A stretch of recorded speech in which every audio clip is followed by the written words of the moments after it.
All right, it's working on my end. How do you guys look? We look fine. It's We get a great. little lag on you, but we can still hear you.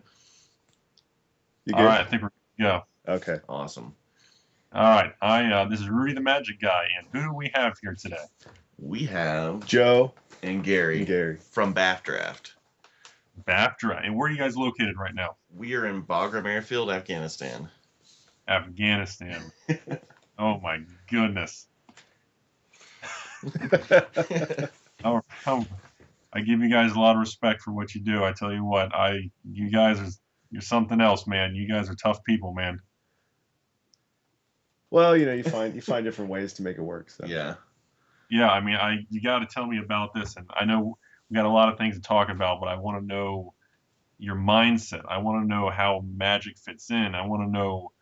I don't know. I have a million questions, so I'm gonna let you guys start, or any questions you want to ask me, because I can ramble all night. All right. So basically, BAF Draft is what we call it now, but our organized magic here on Bagram has been going on since early 2011.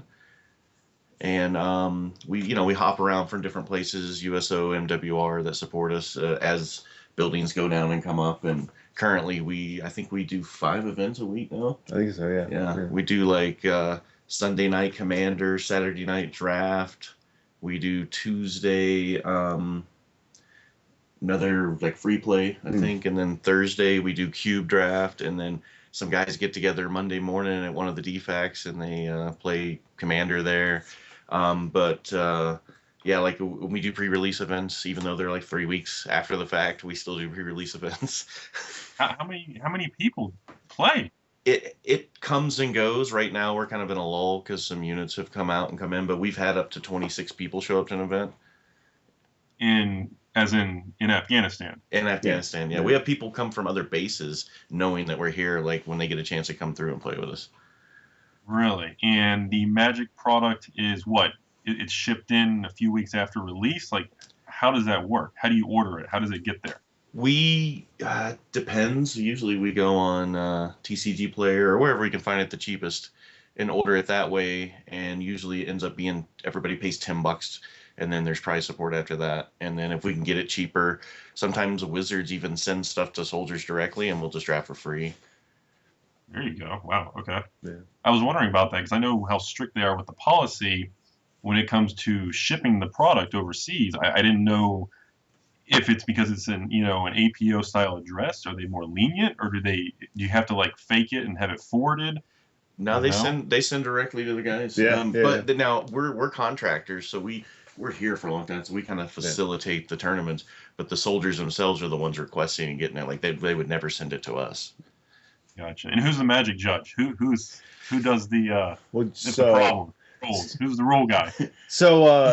I'm more of a hanger on at this point. This is I actually started playing because Gary and his counterpart Matt have been supporting this for so long. I found one of their flyers one day, and so usually I defer to either Gary or Matt. I'm like, which has who has priority at this point? Like, can I interrupt this? And like, yes and no, and Yeah. We get a lot of. There's none of us are even level 1 judges. I've been playing since '95. Matt started playing in 2011. Matt's kind of my co-host normally on here, but he's on night shifts now, so we won't see him for a few weeks. So yeah.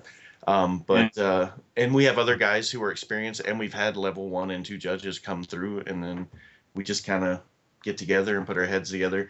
We're not too competitive. The whole point of BAF Draft is to teach guys how to play and get them prepped for when they go stateside to be competitive there. So it's a lot more lenient environment, and I'll do take backs with new guys and stuff. And Take backs, man. You're nice. Man. That's not the way I roll. You don't. You draw that card, your upkeep's gone, man. That's it. It depends on who I'm playing. If I'm playing one of the guys who knows better, yeah, that's different. So.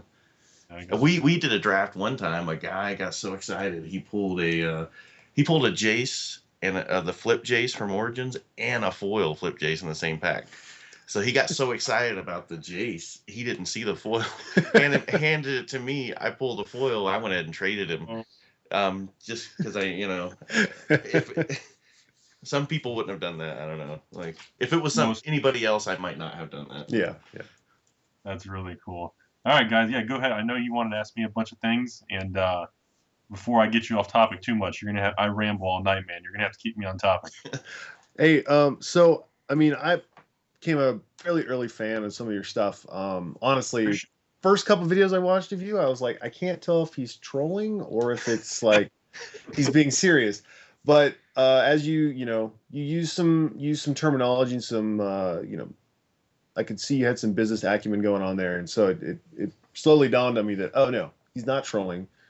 This is legit as far as Magic the Gathering can be legit as a business opportunity. So, I mean, your latest video, you should just start right there, right? It's very upfront, very forward. Which Um, one's the latest one? Which the video is my The latest? hanging dollar bill, we call it the $100 $100 bill video. Yeah, $100 bill.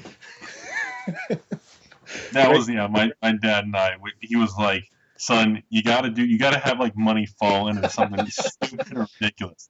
And I was like, "Dad, it's gonna look like a rap video or something." And You didn't it have was enough lens flare to make it a rap video yet.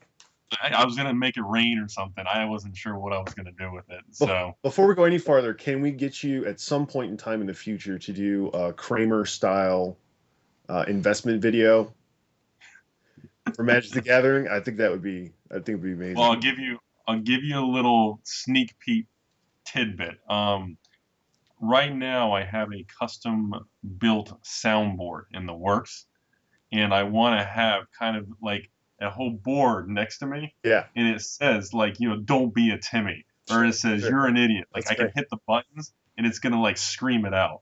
That's awesome. So Put your money into fetch land should be another one.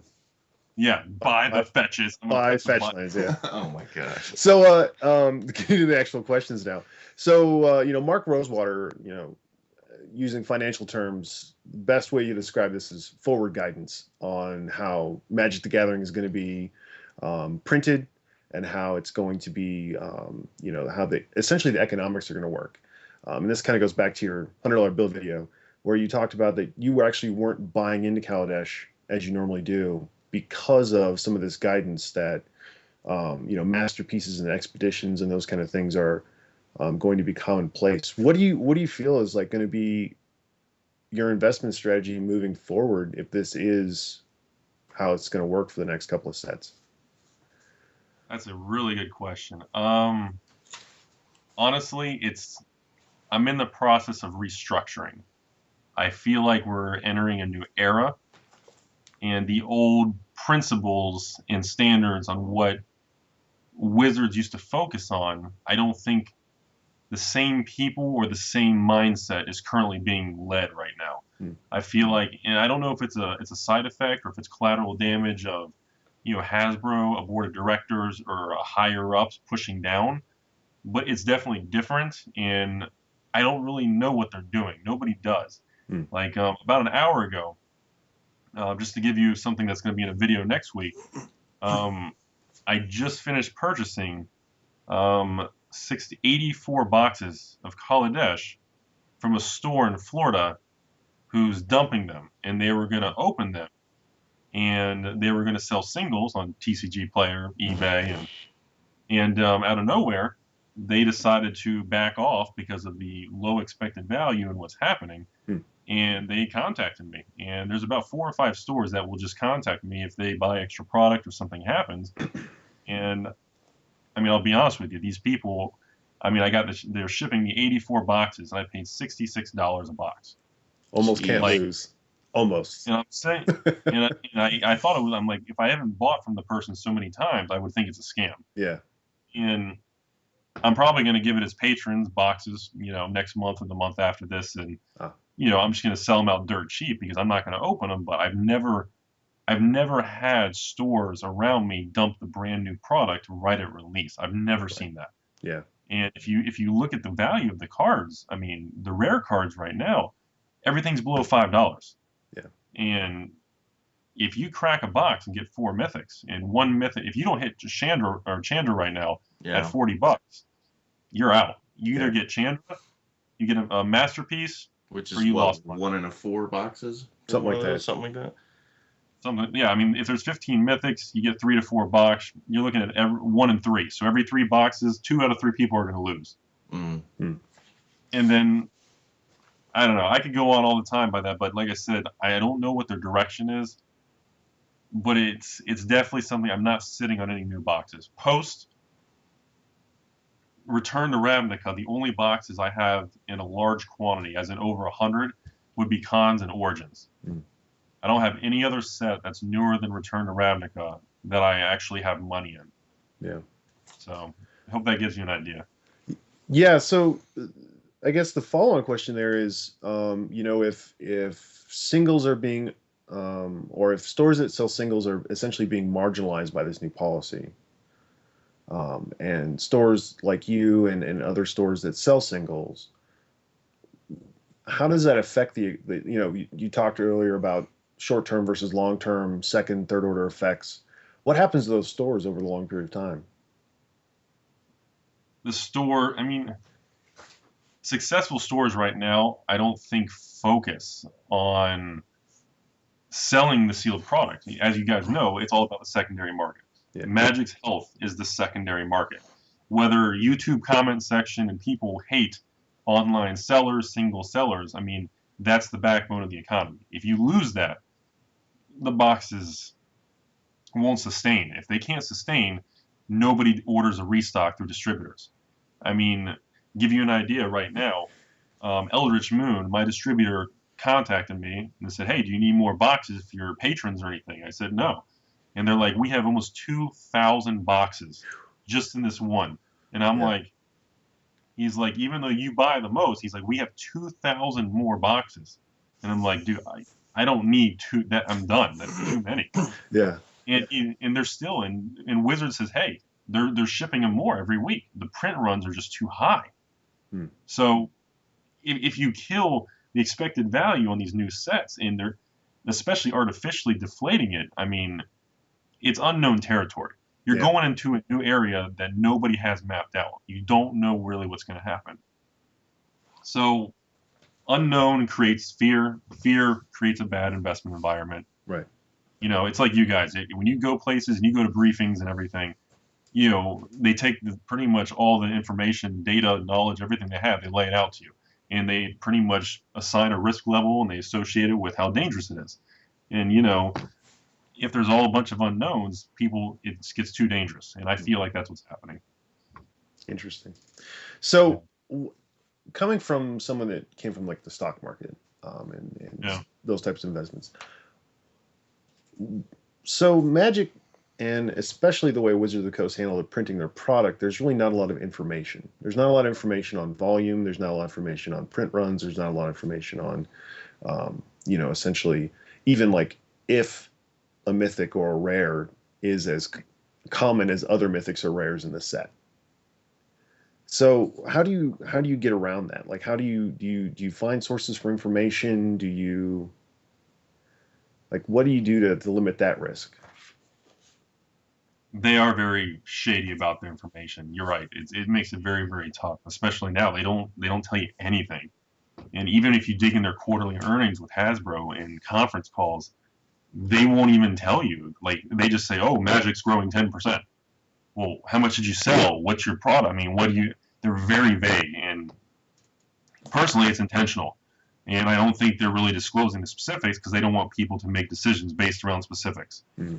So how I would use that, again, like I told you guys a minute ago, I'm not investing in anything new anymore. I think that invisible line at pre and post Return to Ravnica is just, you know, yeah, we had exceptions with cons because of the way it unfolded in Origins, but overall, Fate Reforged, Dragons, and then you've got Battle for Zen, Oath, and then the new Conspiracy, all these sets afterwards, I don't think there's any money to be made. Like, you're going to it's dead money. If you tie it up, you're not going to lose money, but it's not going to go anywhere. So I think it's dangerous, and there's no way to really know how to address it without honestly just not investing in it anymore. And I hate to say that, but I don't have a safe the risk level's too high for the potential payoff. And that's really what it's about. I don't really care about making a lot of money. I care about limitations on the downside. You know, I'm not going to go over there and try risking to make 30% returns when I'd rather go over here and make 5% a year but with no downside. And because, you know, that's what's happening now. I don't know if that makes sense. I don't know if I'm explaining that well. So We caught about half of what you just said. Yeah. Cutting in and out. No, I mean, we got the We're gist reading of your it. Yeah, lips. yeah, we got the gist of it. I'll be more than happy to listen to it on YouTube. It sounded great. It looked great. Can we pause this for like 1 second and then we'll like reconnect? Yeah, we're gonna Yeah, I can stop for a pause it. second. Yeah, sorry about that. Good. All right, we good? Yeah, we're good. Okay, so we'll do it in. Nice and clear. We'll do it in. Good to go. Okay. Yeah, I mean, that's a lot of interesting points. Do you feel like that's the lack of information, the lack of consistency and coherency in the message was maybe part of the problem with that's going on Puka Trade right now as well, especially with an intermediate currency that's not necessarily well known? I think Puka Trade has a lot bigger problems that they're not telling anybody. And Yeah. I think internally when they see the numbers, I think they're seeing the velocity of trades and the quantity of trades, the liquidity. They're seeing it get stuck, and they're not saying anything. And for some reason, all they care about is making a flashy website when they've got an economy grinding to a halt. Yeah. Reminds me of 2008 when the banks stopped lending and everything's stuck. Yeah. And nobody ever, it's like the government ignored it until it got too late. I was a That's how huge Puka Trade advocate. Like I would tell everybody, Oh, it's do Puka Trade. That was all I was about. Mainly because I would turn just a bunch of junk into dual lands and stuff. Now I haven't been on there in 2 months. I can't hardly get anything to move. And then another thing is you can't. First off, the economy's fake in there. It's just a made up economy. And you can't continue to get rid of commons and uncommons and not expect the value or the want for the higher cards to eventually go up. It's weird. I predicted it would be that way. It's just, I wish I got in a year earlier. I'm sure a lot of people did well. I never used it, but when I started finding out that they kept generating more currency every time the referrals, and then when people made YouTube videos, and then when they were paying employees and interns in points, they were just generating currency. Mm-hmm. You can't just generate inflation. It doesn't work that way. Every new person coming in was getting the points. Every time you did this, you got points. You referred to somebody, you got points. Yeah. I mean, to be fair, Barry, everyone that's been involved in a Ponzi scheme wish they got it a year earlier. That's true. That is true. The first people in always do the best. That's right. You got to get in early. Get out. I sent out, what did I send out? 3,000 trades crazy, last year or something? Yeah, I got 6 dual lands out of it. And see, it worked I built good 2 modern decks and got 6 dual lands out of it with junk. Yeah, but there's a lot of people. I've had personal messages on YouTube sent to me now, people that have literally 5, 6, 7, 10,000 Puka points, and they can't. You can't get rid of it. They can't. Yeah, they can't buy dual lands. They can only get commons. Yep. What do? Yeah, because I offered 20-30% like bonuses to try to get like even Serum Visions, and nobody's wanting to bite. So. And see, that's when you know you've got an economy that's not working. That's how you know. Yeah. So it is what it is. I mean, I don't know anything about them. I mean, I hate to say it. Like I said, I know the video I made, I was wound up in the moment because everybody kept asking me to do a video on it. But, like there was a lot of drama about that. Yeah, about 2 weeks ago, like there was a lot of people putting videos out. Like people were just up in arms. Yeah. And I got so many messages, Puka Trade, Puka, and I said, all right, I put my opinion out there. Yeah. But everybody wanted me to talk about the website and the other creators that were getting paid by the points, and I don't care about what other creators do. I think all the other channels, I think everything works good because everybody has very different perspectives. But at the end of the day, if the economy doesn't work, I don't care what anybody thinks about it. If it doesn't work, it doesn't work. Yeah. And they won't let people cash out the points. No. They even have a policy where you're not allowed to sell them. That's a red flag. I mean, here's some Apple stock, guys. You can't use it. You can't sell it. It just says Apple on a piece of paper. It's worth money, I promise. What they used to call that company script? You can only spend the money at the company store. Actually, yeah, I think I remember that. Yeah, I remember that in school. Yeah. Yeah. You can only go down to the cafeteria or the gift shop and use it. That's right. We'll pay you a fair wage. You can only spend it with the company, though. Got a question, following up on Puka Trade. Do you think somebody's going to come out later and have a better, improved version of it, or do you think that kind of just ruined it? Technically, wasn't Puka Trade a better improved I- version well- of Empty Gox? I did God. trade in the Technically, isn't that what it was supposed to be? That's another conversation. Oh my god. So Oh. I don't remember the old school days of trading, and I just I don't like it. It's too much work. You just go to the local store and trade, with somebody there. I don't think there's going to be another Puka trade. I don't see it. Yeah, there has to be. If there was, you'd have to be like completely transparent, and I don't know if you could ever enforce that transparency to begin with. So People have very strong memories when they lose money. The pain of losing something is very strong, and that will prevent them from engaging in any future risk with that. Oh yeah. well, I think a lot of maybe some of the negative feedback you mentioned you received about people seeing you as being evil or someone that's single trader. I don't think it's just money for a lot of people. I think there's a lot of emotional investment in Yes. the idea of these cards and what they might have meant to them at the point in time in their life, what they might have done with them, how they like the art, how they all those things that kind of flow into it. It seems to be more than just money to a lot of people. I agree. But the thing is, at the end of the day, it has to be a functioning economy. Yeah. If the economy doesn't function properly, if it's irregular, it stalls. If it's tilted, it's just not going to work. It's not going to work. So what do you look? So, What do you look at when you're buying? When you're looking at a new set?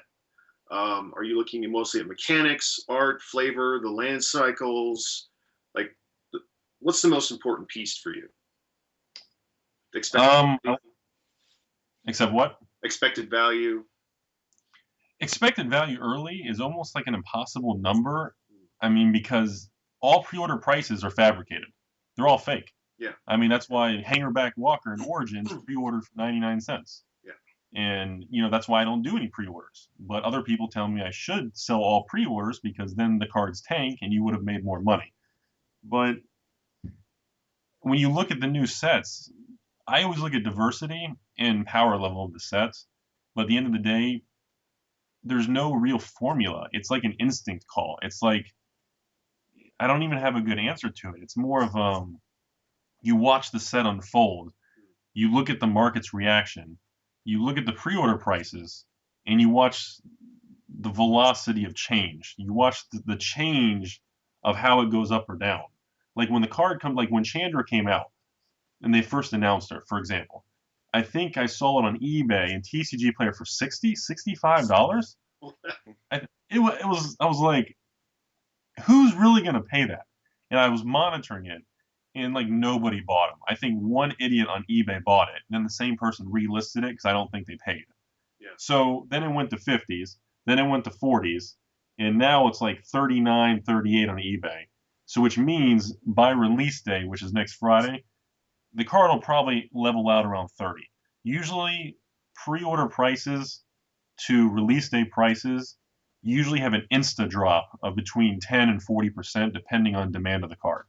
Yeah, I've actually noticed that on MTG Goldfish. It seems like a spot. It seems like it's up here. It kind of whips down, and then if the tour comes out, it kind of spikes up and it drops back down again to a normal price. Exactly, and that's the way it works. And unfortunately, I think the stores automatically try to push that starting point as high as possible because they know that gap is coming, and they want that gap to be as high up as possible so it doesn't hit as hard. Yeah. And I think that's what they're going for. I mean, and you've also Chandra's going to be expensive. It's not going. It'll stay 20, 30, but it's not going to be $40 to $80. And you've always got somebody who's trying to keep up with the Joneses and have the whole place in their hand and all that. And it's not even just that. It's also people chasing the market. It's people, I mean, I don't know. I just I never buy pre-release, so it just makes sense to me at all. So should we explain what chasing the market is? What? Should we explain to YouTube out there what chasing the market is? I would hope people know what that is. I would hope. But you can't. There. It's going to be a revelation. You can't. I mean, I'll be honest with you. It was no different than when I used to trade stocks and bonds. When a big news would hit on something, if the stock reported earnings and it jumped 20% pre-market, the amount of volume that would happen from the news, in other words, the amount of trades that would go through, would be less than the amount of trades of people who would do trades after the news. And the price already adjusted. There was no real other money to be made. Yeah. The stock closed at $20 the day before, and then at night news comes out. It opens first thing in the morning at $30, and then the whole day it stays at 30, 31. But everybody, there's hundreds of millions of trades of people trading after the news, and there's nothing really happening. There's all the easy money's gone, but people do it. Like you said, they're lemmings. People follow. People. That's just human nature, I think. So speaking of that,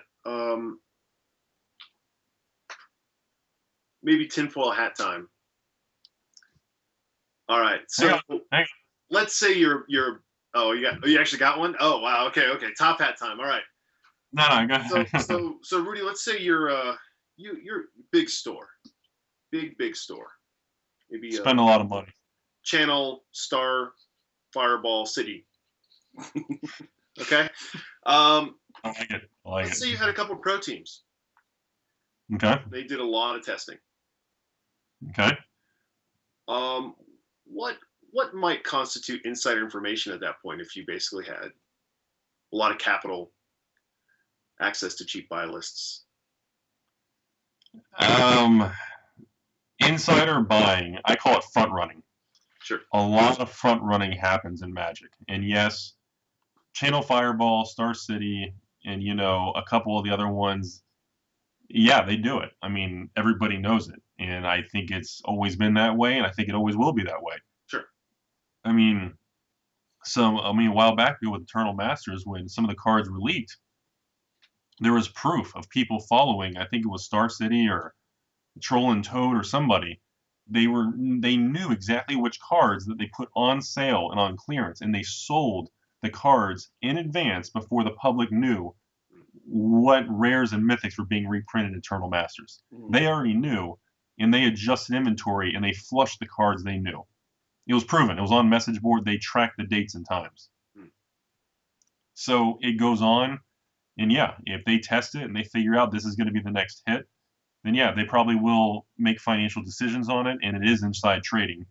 But again, like you've heard me say, it's an unregulated, unregistered market.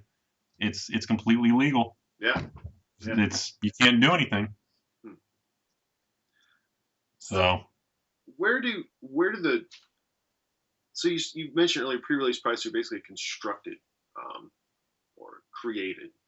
They're fabricated. Yeah, I think I basically started playing Magic again after several years of hiatus. I never really even knew anything of, or actually multiple 10 years, 15 years almost of hiatus.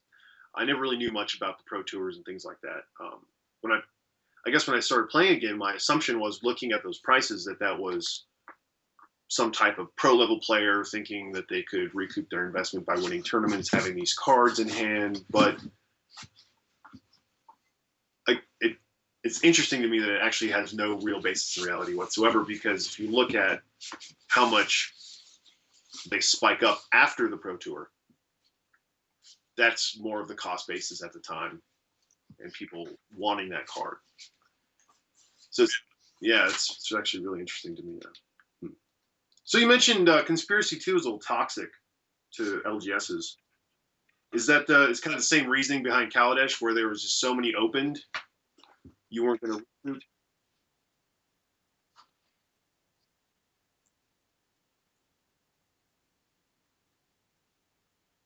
Yeah.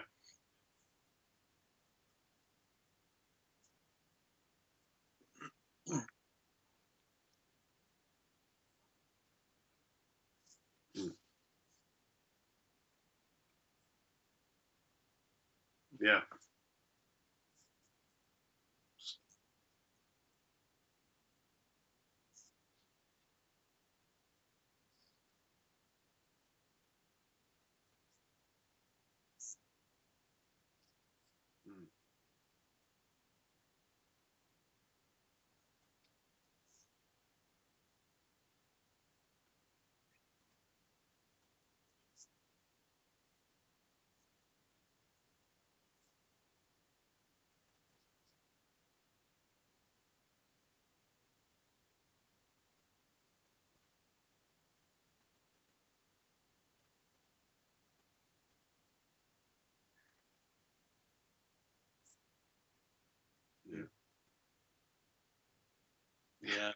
crazy. Yeah.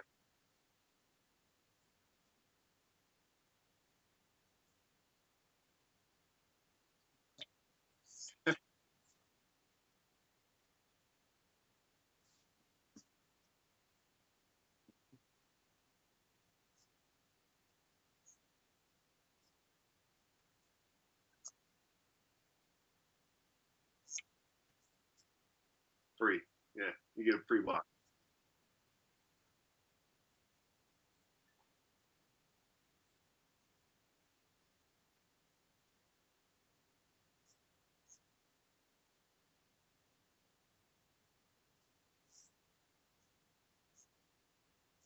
Mm.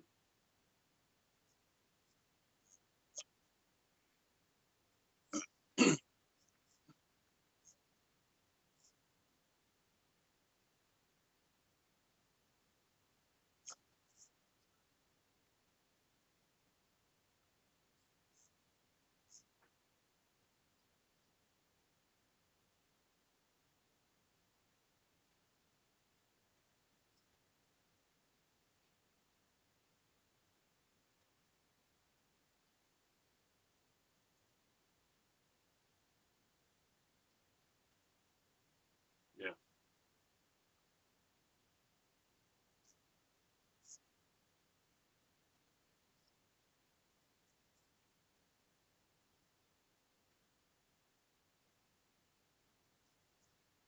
yeah,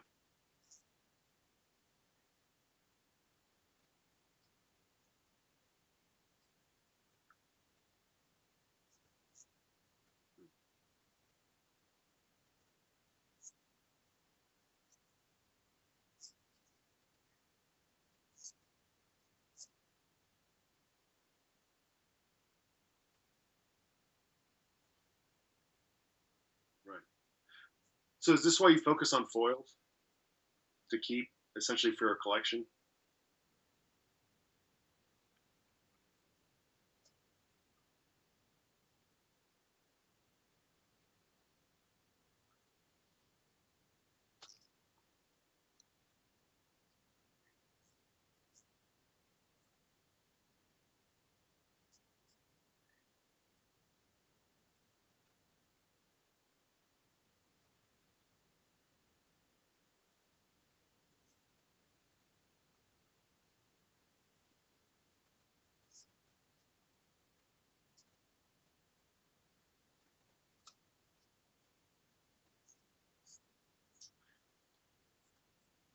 Yeah,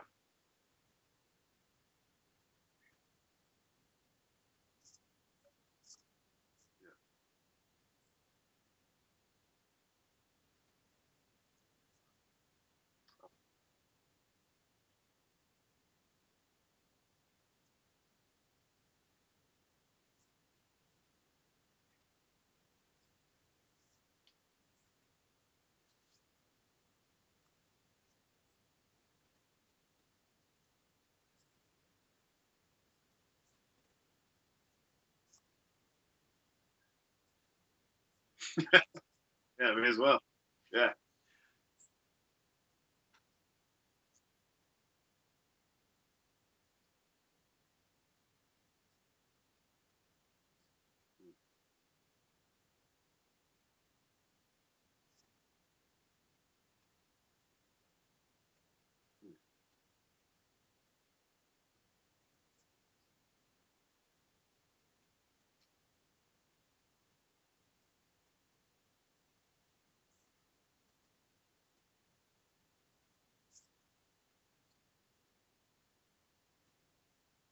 Foil flips. You're a tiny foil flip Jace or a collector.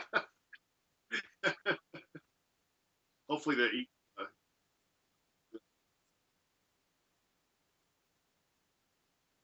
yeah. Oh. So you obviously foils are somewhat more temperamental to store than regular cards. So what? Talk to us about how like you store this collection of cards and sealed product you have. Is it just in your garage? Is it like in a storage unit? Is it air conditioned? Like, do you have insurance on it? Like those, like just the mundane details essentially.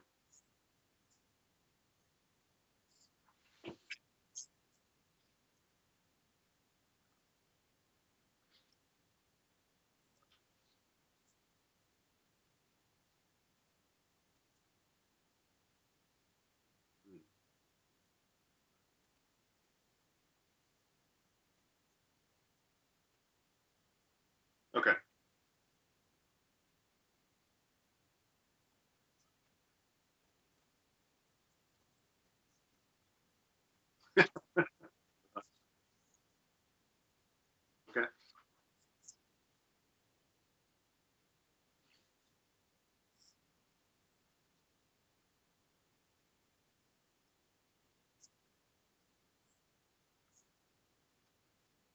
Sure. Mm.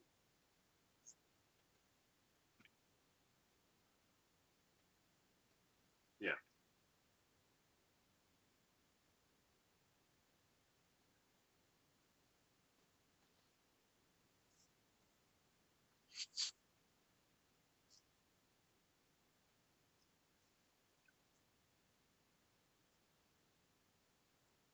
Sure.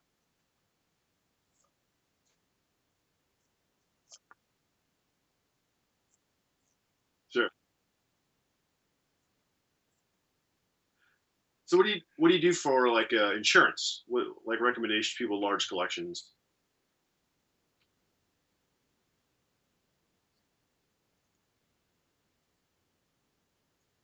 Mhm.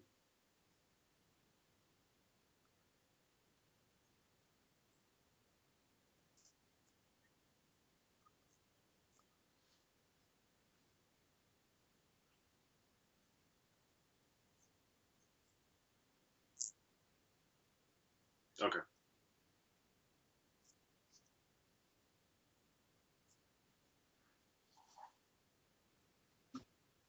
Yep.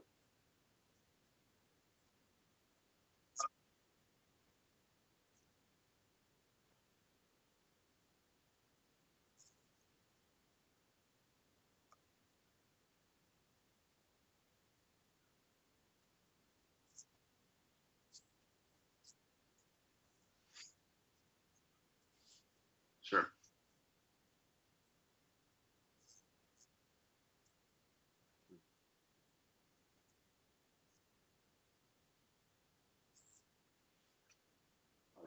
Yeah.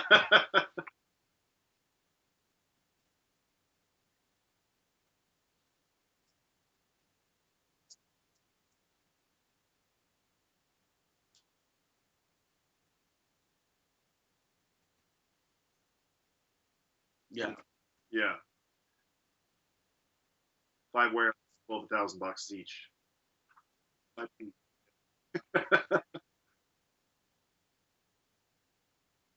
yeah.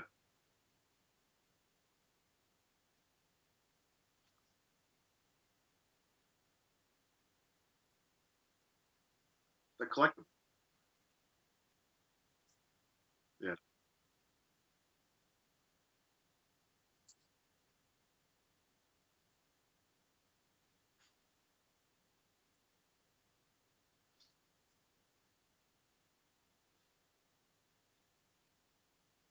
That was just mundane details of keeping and storing and taking care of a collection. So where do you see the reserve list in 20 years from now? Is it going to be around? It'll still exist?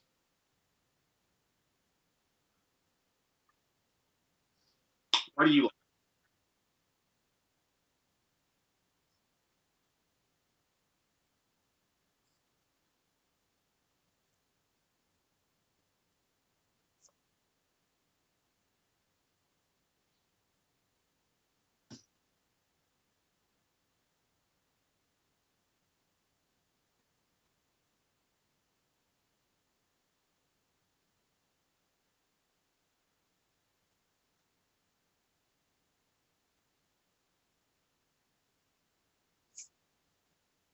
Yeah.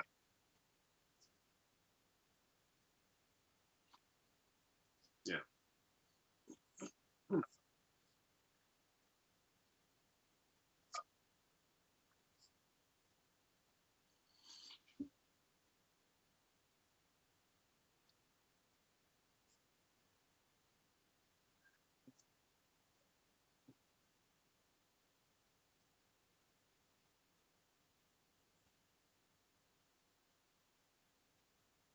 He went way out there with the Honus Wagner T206. I Oh think yeah, is what man. it It's is. good. It's good. It's good. So, hey, what do you? What's your box opening ritual? Like you're gonna sit there and open potentially hundreds of boxes. I'm sure there's something that goes on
that's so different than how like the average person opens a box. It's like they open a pack and they're like, "Oh wow, this is great," you know.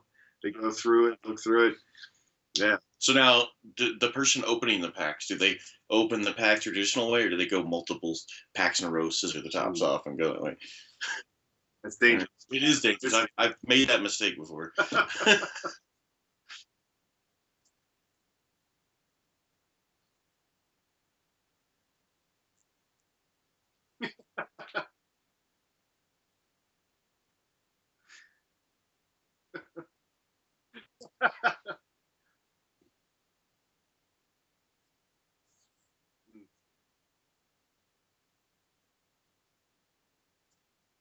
Oh wow.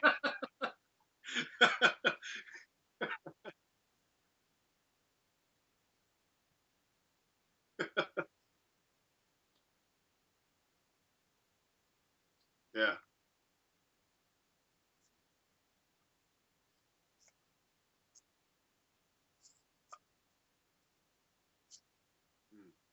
Mm.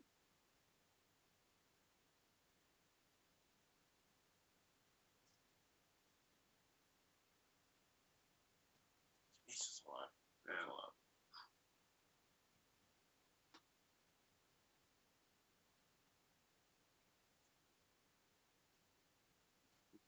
See, I would just never want to look at any of those cards again from that set after seeing it so many times. Well, imagine like a season of drafting, Yeah, but like all in one. yeah, I have so much. What is that? Shadows over Innistrad. I have like three, and this is just from me drafting and opening stuff and stuff like that. I have like here. This is what we qualify as a lot. Well, it's I have Just to about let you know. 6,000 just commons. That's just the commons. You know, that's why I have 20 and 30 of each card, and I don't even. I usually just donate them to USO, or I mean, they're so it's not even worth shipping home. Which you you can do, Rudy. You can donate bulk cards to USO and get a tax break. Just want to put that out there. They're more than willing to accept them. Now, here's a question I have. So, do you play still? Yeah, gotcha.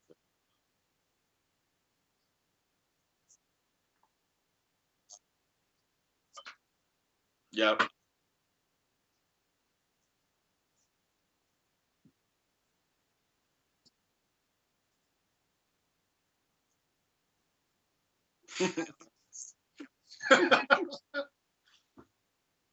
That's Uh, great. I'm already sold. Already sold. Hi, I'm Matt. Love it. Yeah.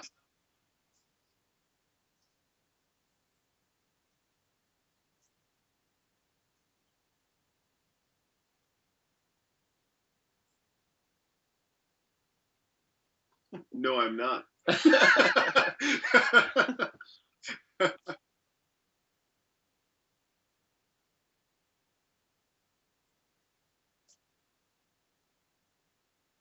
Mm. Now, do you, what's your favorite format if you were to get back in? Like, what do you like the best?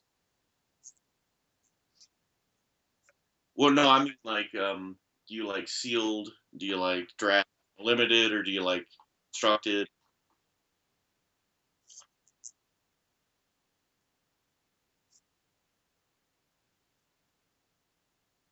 Yeah. That's-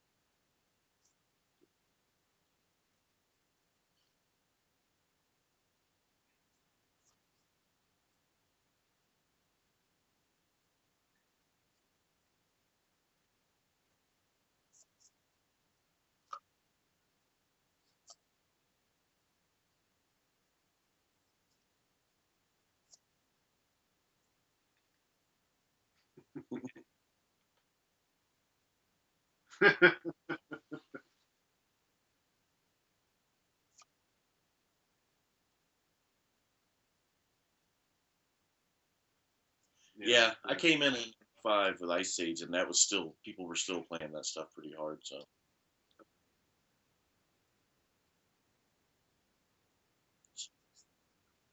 man,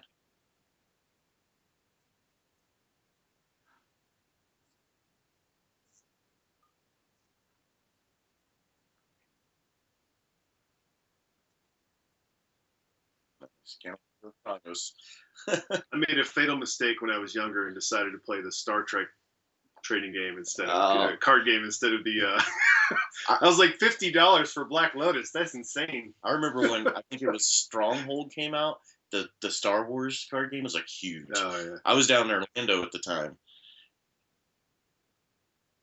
Yeah, yeah. You know, you put the planets in a line and you.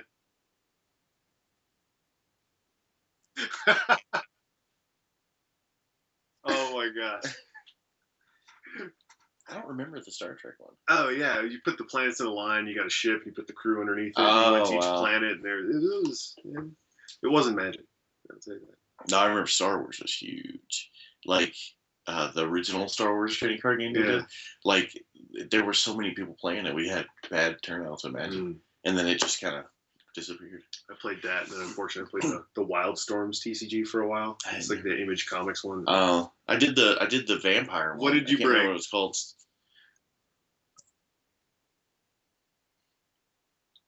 Oh no way! That's so cool. Yeah, that's great. Yeah, man.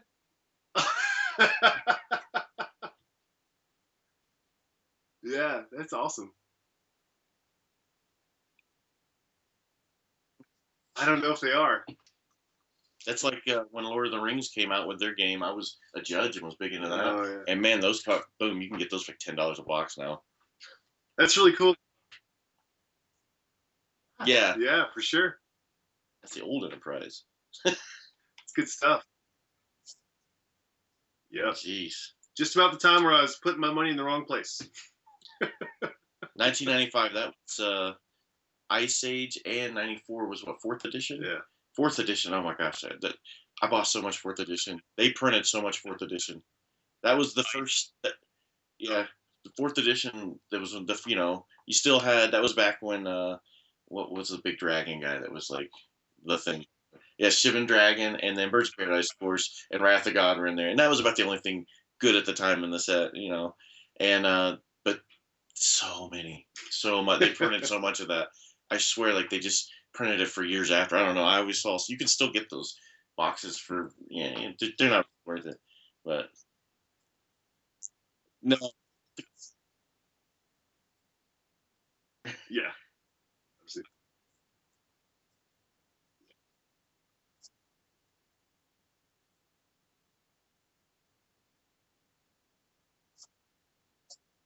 The Shocklands, Shockland Painlands, because they were the first Painlands. The ones you tap it gives 1 damage, you can get one or one or the other. Yes, that was the first.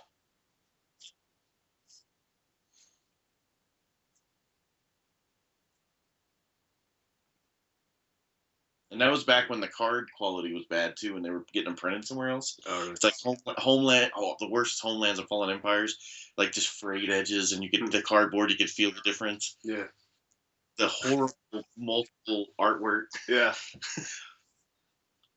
Well, I do lament on missing Black Lotuses at a certain price point, but knowing a younger me, I probably would have bought all Venusian doppelgangers anyway. So I bought my Alpha Black Lotus back in Venusian. '97 for $250, and I was like, oh, I'm paying too much. And I bought a beta, and you couldn't play with alphas back then, so they were worthless because they didn't have sleep.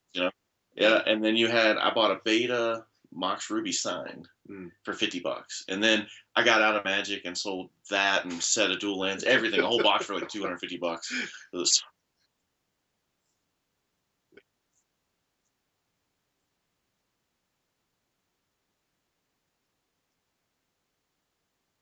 yeah,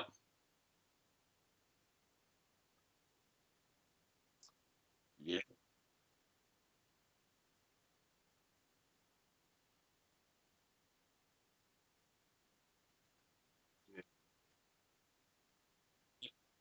yep.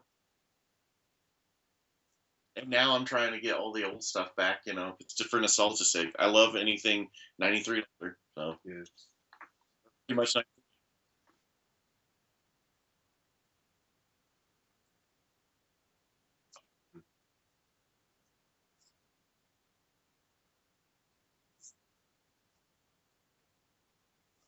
Yeah. Yeah.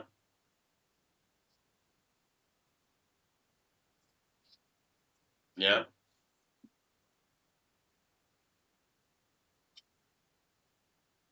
What do you look at when you're looking at a reserve list card to purchase as an investment? Like, is there like specific mechanics you look at? Or do you look at how much they're played? Do you look at price?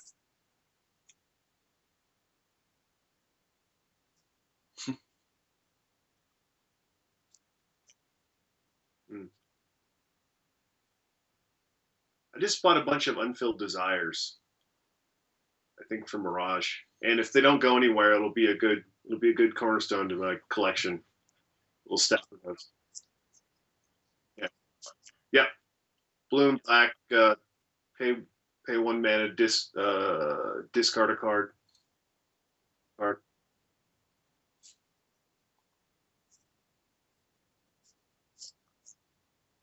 Oh really?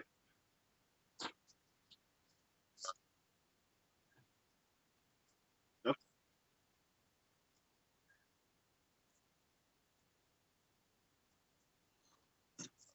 yeah.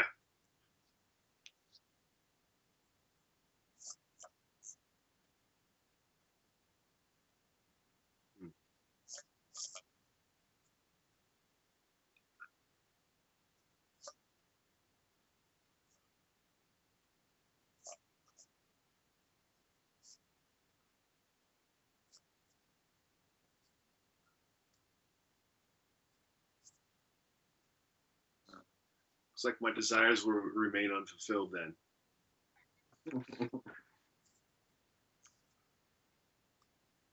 Sure.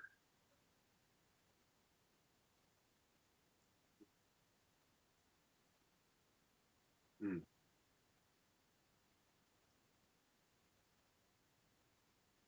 How many how many did TTG Lion buy of the narwhals to move the price?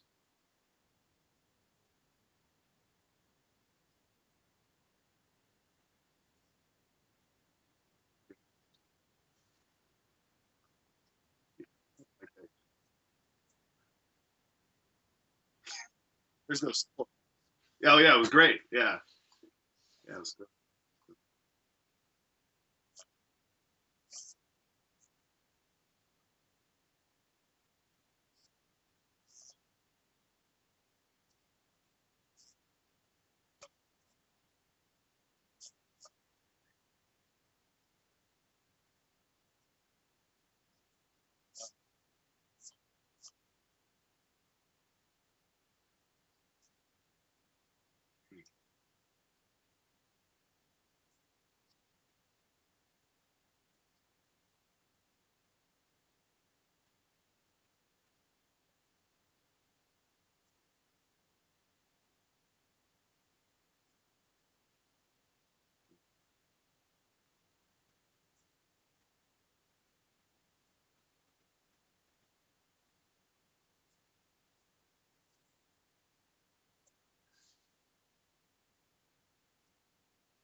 Well, I mean, we're talking about numbers that no one has any numbers on, so we'll defer to we'll defer to you. You seem to know a little bit about this Magic the Gathering thing. I buy mainly for, I mean, I buy for the nostalgia and I collect.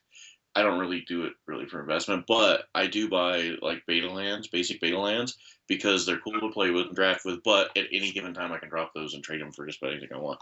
They're easy. Yep. That's why I have like a stack of dual lands I can just drop any second if I want. You know, those cards are so easy to get rid of, so they'll maintain. So. Hmm. Yep.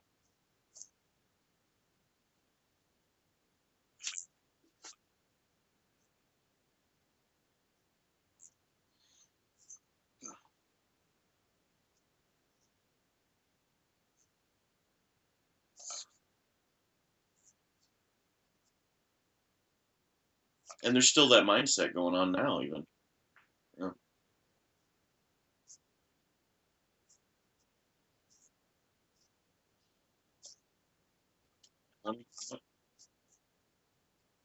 Mm-hmm.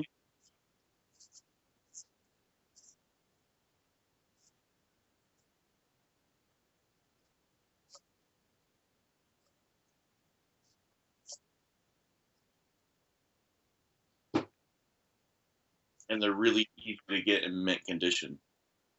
I have a ton of Birds of Paradise. That's one of my favorite cards. I have like, I say a ton. For here, I have like 6 or 7 of them. That to me, that's a ton. So I got a signed one. My kids went and met Mark Poole and got a signed one with him, and he lives in my area, so I'm gonna try to get some more stuff signed. Yeah, he looks so young. He's older, but he looks so young. Huh? I'm 40. I'm 41. I'm 35 coming up. No, no, no. So we do have a website, which is really weird. That's the first thing that shocks people. Is like, y'all website, bathdraft.com. We do blogs. I mean, it's just our own community doing it. We do blogs, set reviews. We have the podcast. I recorded episode 30 yesterday morning with Matt, so, yeah. and then it's more just a hobby, and fun. But yeah, we have a website. We have Facebook. We have, yeah. So here's the info. So Shameless plug. yeah, shameless plug. Basically backdraft.com, or we have a Facebook group. It's facebook.com/groups/backdraft. It's a closed group, so people can't just hop in there. You'll be heavily questioned before you. Very much so. When I joined, it was, who are you? Yeah, I remember that. Where are you? Yeah, Matt gets on to me because I'm a little over aggressive about that. I let him do the requests and screen them now. It's like scared people off. Sure.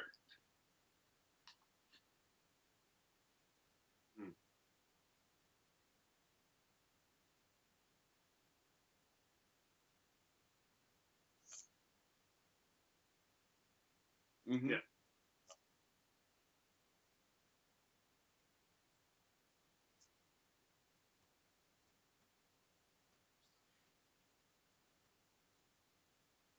It's a mix. It depends on which groups. We've had groups come and go. Like about 2 or 3 groups ago with Chance and those guys, they had never played before.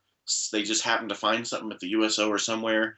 They were bored. They started playing, and now they do it in the States now. And then you get guys coming in that do play, and like we've had full Burt Colonels like on the other side back in the day come in and play, which throws some of the kids off. They see a Colonel coming in, playing, sure, a little intimidated. So because we try to leave all that out the table, there is no rank there or anything like that. No, untap before you draw. For me,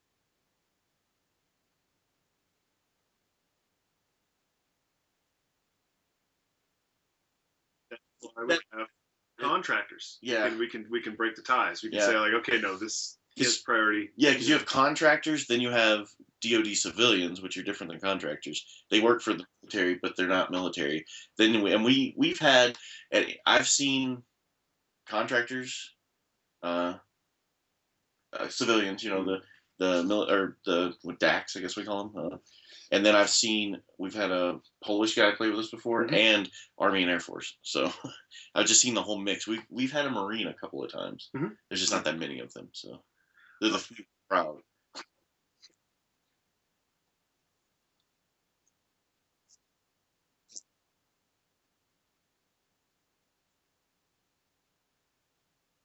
Yep.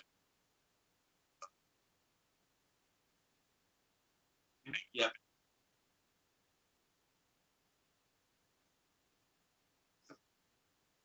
Yeah, we have our cat cards. And, yeah, we have all that. Yeah. So I was 14 years Navy. Matter of fact, my last battalion I was with was out of Jacksonville, NMCB 14. It's right behind McDonald's over there. Yeah, that was my old CB battalion. I was out of a branch up in Charleston, South Carolina. Oh, you're talking Mayport. I'm thinking you're in Jacksonville.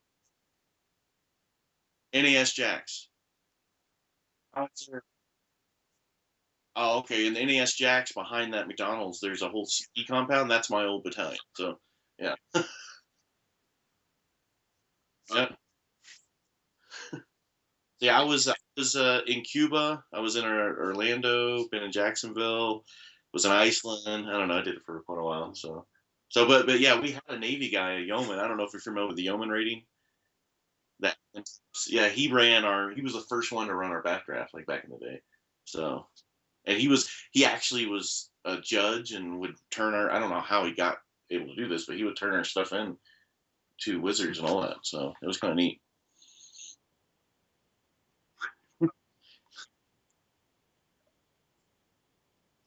Hmm. Mm.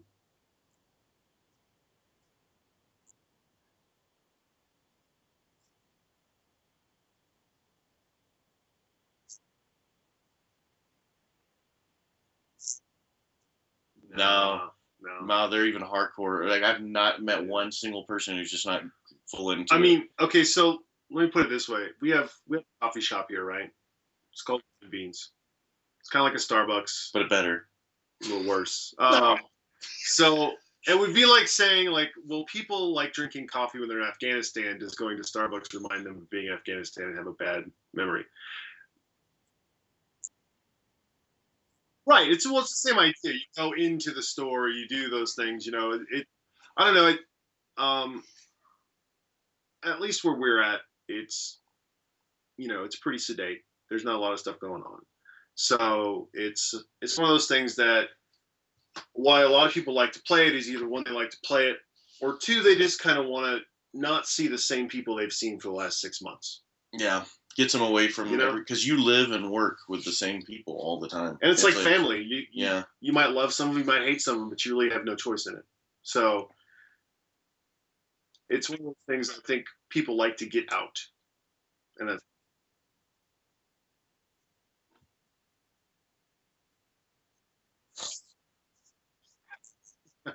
No, I get most guys. Yeah, most guys are upset that they don't have time to play it anymore. 'Cause Yeah. over here, they're like, oh, I'm home. I can't play it anymore. because It's over like, here we play us. I went home on vacation last month and I played one time. Here we're doing like upwards to 2 week minimum. Yeah. You know, is what I do. So I'm trying to keep it at two because I used to you get burned out real quick on it because you're doing it so much. It's the good. only good memories of Magic in Yeah. Afghanistan.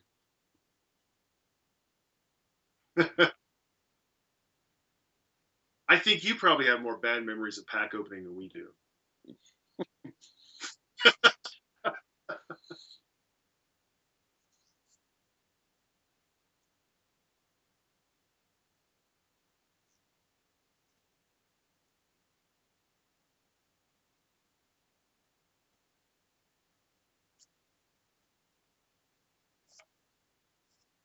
Yeah, yeah.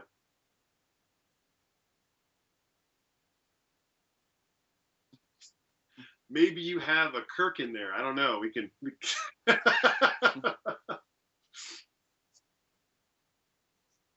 Yeah. You remember that episode? He made the gun. Kirk made the gun to shoot at the guy. Oh yeah, he made. Oh yeah, it's a great episode. Great episode. You see, you seen the reboot of the old ones they did? Okay, so Oh, you got some more questions. yeah, of course, I got lots of questions for Rudy. So, well,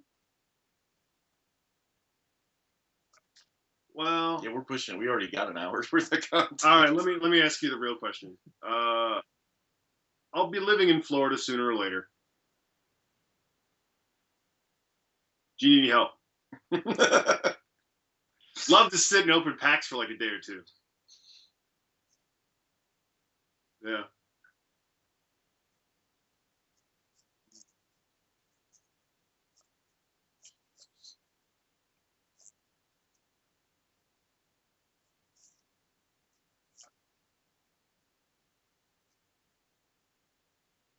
yeah,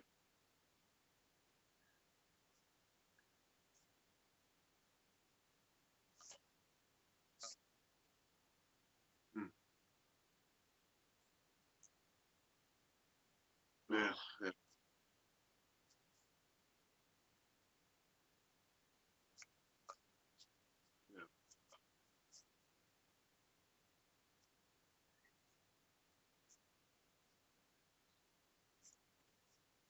yeah, yeah.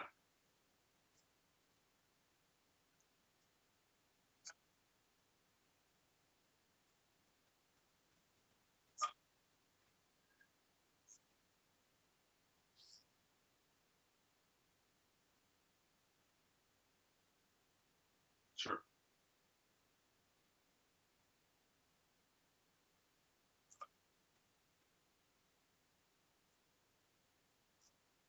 Mm.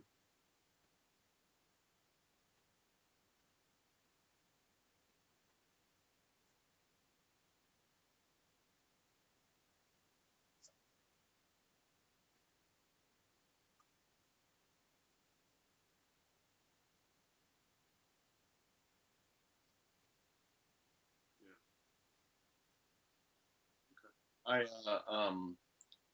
like I don't know. I like listening to you because you're pretty honest and open, and I was really impressed with your when you were a sales guy and you were screwing the old lady over for some for It some wasn't. art boxes. You can cut this if you feel like it. Look at his face. Oh, it frozen like the worst face ever in the sky. It was like the worst face. That was ballsy putting that out there. I'll give you that. Well, I I mean, was impressed. there are very few people. Yeah, it's very good. And it kind of proves the point that there's very few people that, when given the decision of do I keep my job or do I do something that I may regret later. It's hard. It's always a hard decision. Yeah. Um, good job.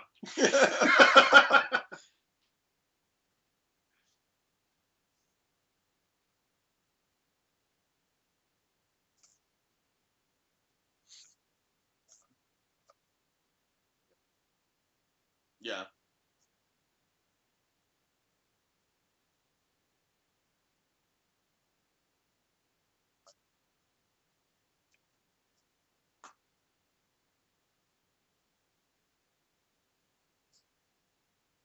Yeah.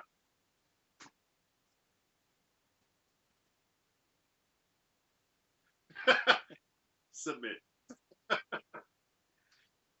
Yeah, for sure. Yeah.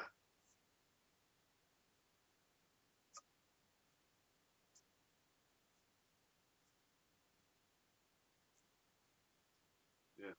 No, it's I mean, you can probably cut this part out, but I think it's a lot of your personality and a lot of your you make these topics I think approachable just by how you're a little goofy, you're a little fun, you're a little serious, you're a little there's a lot of a mixture of nice personality traits that come through on your videos that I think people kind of gravitate towards. And either they end up not liking you because of whatever reasons they have, or a lot of people end up liking you. I think your patron count probably proves that there's a lot of people that like you than don't like you. Oh, yeah.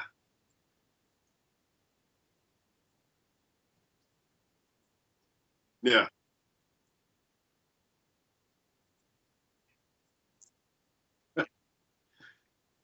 Yeah.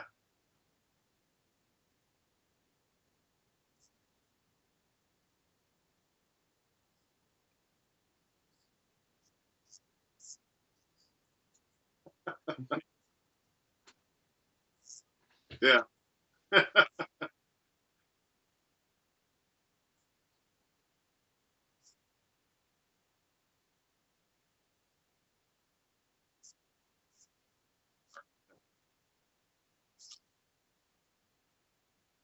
Aren't you Oh, yeah. getting some views average or something per video? I think you're getting about 30K views average per video, right? I've seen them up to 40. I saw one, it was 20 like the day after. So Yeah. that's good. $100 bill video. Yeah, man. That's how I actually refer to magic cards too. I'll be like, yeah, that magic card with the dude, the claws, the claw card. I can't remember the names ever. Remember ensnaring artifact or ensoul artifact? Scissors, we called it scissors. Oh, yeah. Yeah, we just used to call it scissors.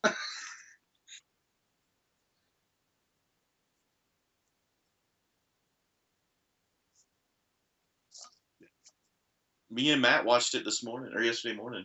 He was out there showing it to me out in the middle of the parking lot. Oh, yeah. He's like, check this out.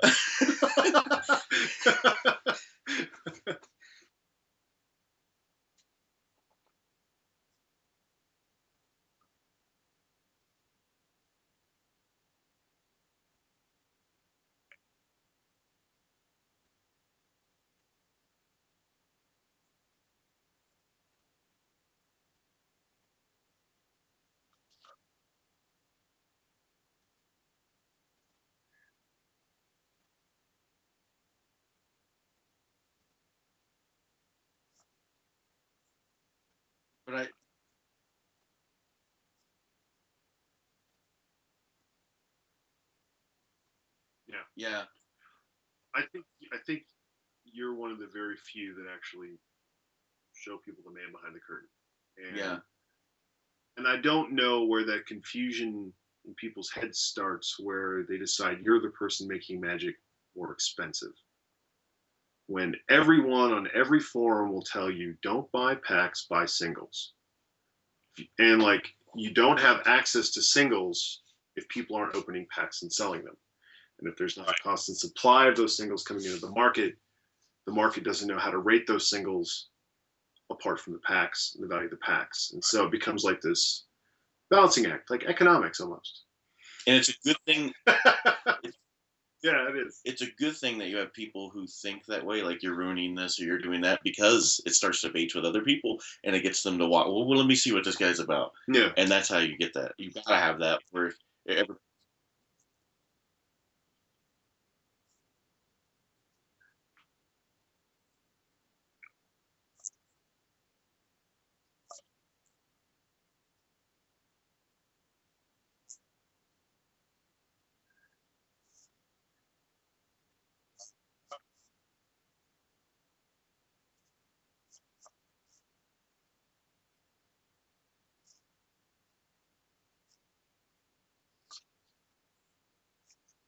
Yeah. Mm-hmm.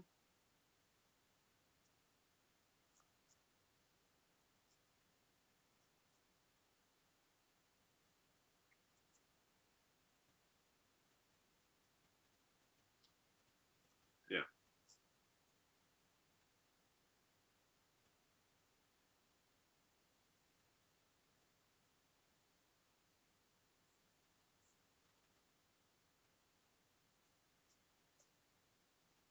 Sure.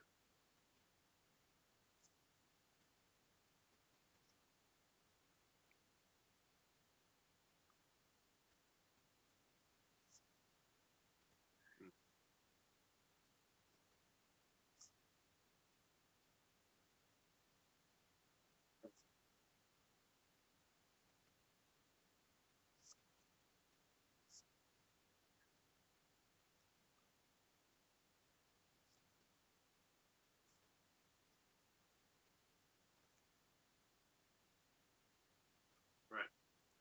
Right. the, the only YouTube videos I watch Magic are Tolarian Academy and you. So, and I Tolarian in a while. So there's a lot of stuff. Yeah.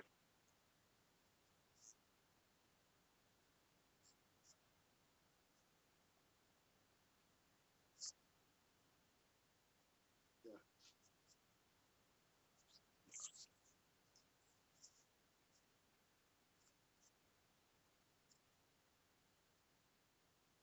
Oh yeah, it's crazy. It's crazy. Yeah.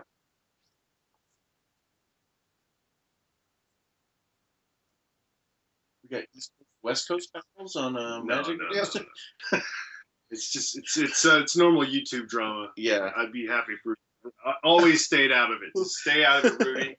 Everybody a favor, just stay out.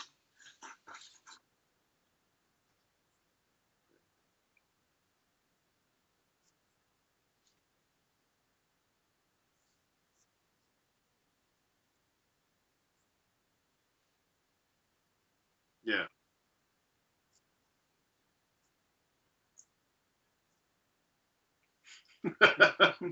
Send. Publish.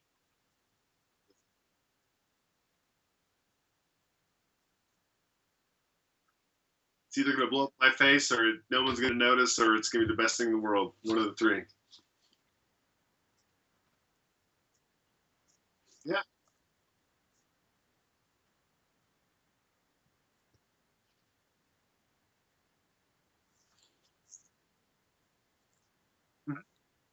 Yeah. Yeah. I do like the Easter eggs you have in your background. Yeah, where's your I don't see any moxes in this one. Yeah. No Moxes. There's no Mox. Black Lotus. Black Lotus coaster. Yeah. No Black Lotus coaster on this video, huh? We don't No. rate that.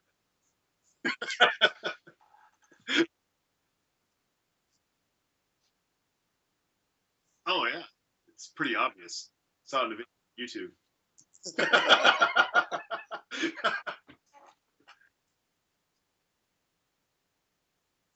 Oh, that's great. Yeah.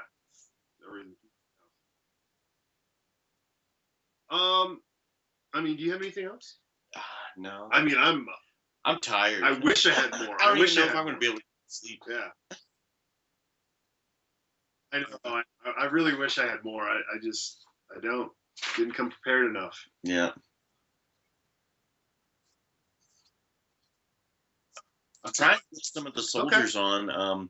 Their schedules, like it's weird with the schedules, time zone difference makes a huge thing. But this worked though. Yeah, so, I think this worked really well. Right now it's 7:28 in the morning. When we started, it was like 5. Well, I picked him up at 5 a.m. Yeah. Before they, they shut down certain PT. Yeah. Yeah. So. And we did it's 4.5. And we plus 4.5 of all things. It's a half an hour.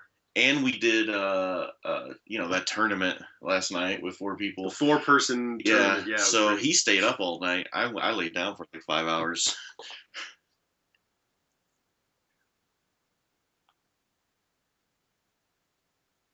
Cool. I enjoyed it. Yes. You're our first celebrity. We enjoyed it. Yeah, we enjoyed it.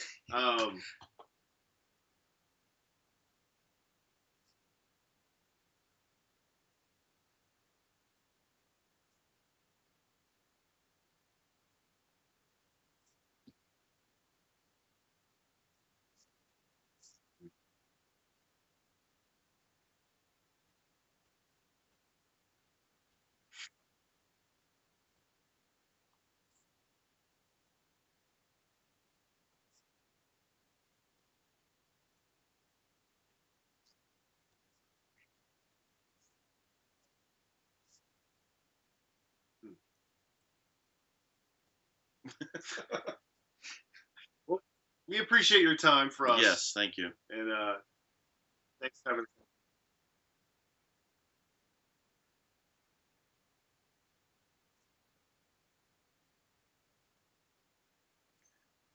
Yeah.